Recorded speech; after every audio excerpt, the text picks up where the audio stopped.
ನೂಕಲಾಯಿತು.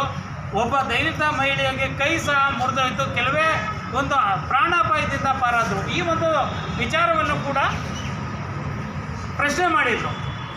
ಇಂಥ ಘಟನೆಗಳನ್ನು ಮುಂದೆ ಇಟ್ಕೊಂಡು ಅಲ್ಲಿನ ಸ್ಥಳೀಯ ಶಾಸಕರಾದಂಥ ಇಕ್ಬಾಲ್ ಹುಸೇನ್ ರವರು ತಮ್ಮ ಗೂಂಡಾಗಳ ಮೂಲಕ ರಾಮನಗರದಲ್ಲಿ ಒಂದು ರಾಕ್ಷಸಿ ಪ್ರವೃತ್ತಿಯನ್ನು ಮೆರೆದಿದ್ದಾರೆ.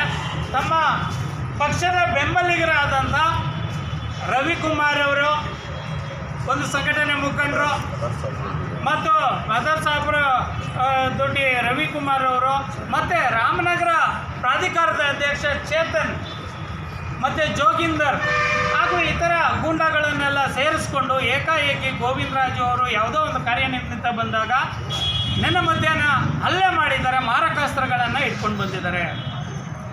ಚೇತನ್ ಕುಮಾರ್ ಅವರೇ, ರವಿಕುಮಾರ್ ಅವರೇ, ನೀವು ಬಹಿರಂಗವಾಗಿ ನೀವು ಮಾಧ್ಯಮಗಳಲ್ಲೇ ನೀವು ಬೆದರಿಕೆ ಹಾಕ್ತೀರಾ.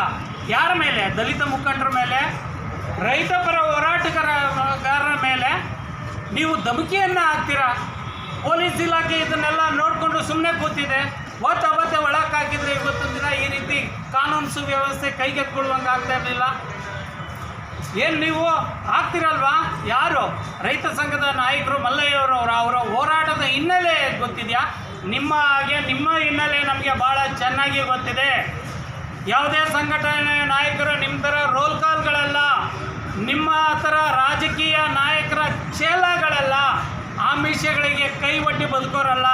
ನಮಗೆ ನಿಮ್ಮೆಲ್ಲ ಹಿನ್ನೆಲೆ ಗೊತ್ತಿದೆ.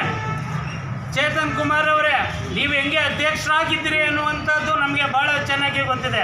ಈ ಒಂದು ಆ ಗುಲಾಮಗಿರಿಯ ಒಂದು ಪಾದ ನೆಕ್ಕುವಂಥ ಕೆಲಸಕ್ಕೋಸ್ಕರ ಈ ಹಲ್ಲೆ ಮಾಡಿದ್ರ. ನಿಮ್ಮ ಶಾಸಕರನ್ನು ಮೆಚ್ಚೋದಕ್ಕೆ ಇನ್ನೊಂದು ಅವಧಿಗೆ ನನ್ನನ್ನೇ ಮಾಡಿ ಅನ್ನೋದಕ್ಕೆ ಮೆಚ್ಚೋಕ್ಕೋಸ್ಕರ ನೀವು ಹಲ್ಲೆ ಮಾಡಿದ್ದೀರಾ ಅನ್ನುವಂಥದ್ದು ನಮಗೆ ಗೊತ್ತಿದೆ. ರವಿಕುಮಾರ್, ನೀವು ಗೂಡನ್ ಫ್ಯಾಕ್ಟ್ರಿನಲ್ಲಿ ಯಾವ ರೀತಿ ರೋಲ್ ಕಾಲ್ ಮಾಡ್ತಿದೆ, ನೀವು ಹೋರಾಟಗಾರರ ಮೇಲೆ ನೀವು ಪ್ರಶ್ನೆ ಮಾಡ್ತೀರಾ, ಬೆದರಿಕೆಗಳಾಗ್ತೀರಾ. ನೀವು ಮಾರಕಾಸ್ತ್ರಗಳನ್ನೇ ಹಿಡ್ಕೊಂಡು ಮುಂದೆ ಬರೋರೆ ಆದರೆ ನಾವು ದಲಿತ ನಾಯಕರು ಹಿಂದೆ ಕೂತ್ಕೊಳ್ತೀವಿ ಅಂದ್ಕೊಳ್ಬೇಡಿ.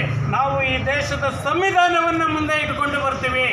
ನಿಮ್ಮಂಥ ಗೂಂಡಾಗಳ ವಿರುದ್ಧ ನಮಗೆ ಅಸ್ತ್ರ ಅಂತ ಹೇಳಿದ್ರೆ ಈ ದೇಶದ ಕಾನೂನು, ಬಾಬಾ ಸಾಹೇಬರು ನಮಗೆ ಕಾನೂನಿನ ಮೂಲಕ ರಕ್ಷಣೆ ಕೊಟ್ಟಿದ್ದಾರೆ, ಅದನ್ನು ಹಿಡ್ಕೊಂಡು ನಾವು ಬರ್ತೀವಿ. ಏನು ನೀವು ಬೆದರಿಕೆ ಹಾಕಿದ ಮಟ್ಟಿಗೆ ಎಲ್ಲರೂ ಸೇರಿಕೊಂಡು ಹಿಂದೆ ಸರಿದು ಬಿಡ್ತಾರೆ ಅಂತ ನೀವು ಮಾಡಬೇಡಿ. ದಲಿತ ನಾಯಕರು ಈ ಹೋರಾಟವನ್ನು ಭಾಳ ಗಂಭೀರವಾಗಿ ತೆಗೆದುಕೊಂಡಿದ್ದಾರೆ. ರೈತ ಪರ ಸಂಘಟನೆಗಳು, ಪ್ರಗತಿಪರ ಸಂಘಟನೆಗಳು ಇದನ್ನು ಖಂಡಿಸ್ತಾ ಇದ್ದಾರೆ. ಜಿಲ್ಲಾ ಮಟ್ಟದಲ್ಲೂ ಕೂಡ ನಾವು ಹೋರಾಟವನ್ನು ಮಾಡ್ತೀವಿ. ನಿಮ್ಮ ರೌಡಿಸಮ್ ಪ್ರವೃತ್ತಿಯನ್ನು ಇವತ್ತಿಗೆ ನೀವು ಹತ್ತಿಕ್ಕಿಕೊಳ್ಳಿ. ನಿಮಗೆ ಬೆದರುವವರು ನಾವಲ್ಲ. ಹೆಚ್ಚಂದರೆ ನೀವು ಒಬ್ಬರ ಪ್ರಾಣವನ್ನು ತೆಗೆದುಕೊಳ್ಬೋದು ಅಷ್ಟೇ. ಆದರೆ ಇಡೀ ಒಂದು ಬಲಾಢ್ಯ ಶಕ್ತಿಗಳು ನಾವು ಆದರ್ಶವನ್ನು ಮುಂದೆ ಇಟ್ಕೊಂಡು ನಾವು ಹೋರಾಟವನ್ನು ಮಾಡುವಂಥವ್ರು. ನಿಮ್ಮ ರೌಡಿಸಮ್ ಪ್ರವೃತ್ತಿಗೆ ನಾವು ಮಣಿಯೋರಲ್ಲ. ಪೊಲೀಸರೇ, ಮೊನ್ನೆ SP ಅವರೇ, ನೀವೇನು ಮಾಡ್ತಾ ಇದ್ದೀರಾ ದಯವಿಟ್ಟು ನೀವು ಗಮನಿಸಿ. ಈ ರೀತಿ ಬಹಿರಂಗವಾಗಿ ಬೆದರಿಕೆ ಹಾಕಿ ಅನಂತರ ಬಂದು ಮಾರನೇ ದಿನನೇ ಹಲ್ಲೆ ಮಾಡ್ತಾರೆ ಅಂತ ಹೇಳಿದರೆ ಎಲ್ಲಿದೆ ಕಾನೂನು ಸುವ್ಯವಸ್ಥೆ? ನಾವು ನಿಮ್ಮ ಮೇಲೆ ಹೇಗೆ ನಾವು ನಂಬಿಕೆ ಇಡೋಣ, ಹೇಗೆ ರಕ್ಷಣೆ ಕೊಡ್ತೀವಿ ಅಂತ ನಂಬಿಕೆ ಇಡೋಣ? ನೀವು ಆದರೆ ಈ ಗೂಂಡಾ ಪ್ರವೃತ್ತಿಯನ್ನು ಕಡಿವಾಣ ಹಾಕಿ, ಇಲ್ಲಾಂದರೆ SP ಅವರೇ ನೀವು ದಯವಿಟ್ಟು ರಾಜೀನಾಮೆ ಕೊಡಿ.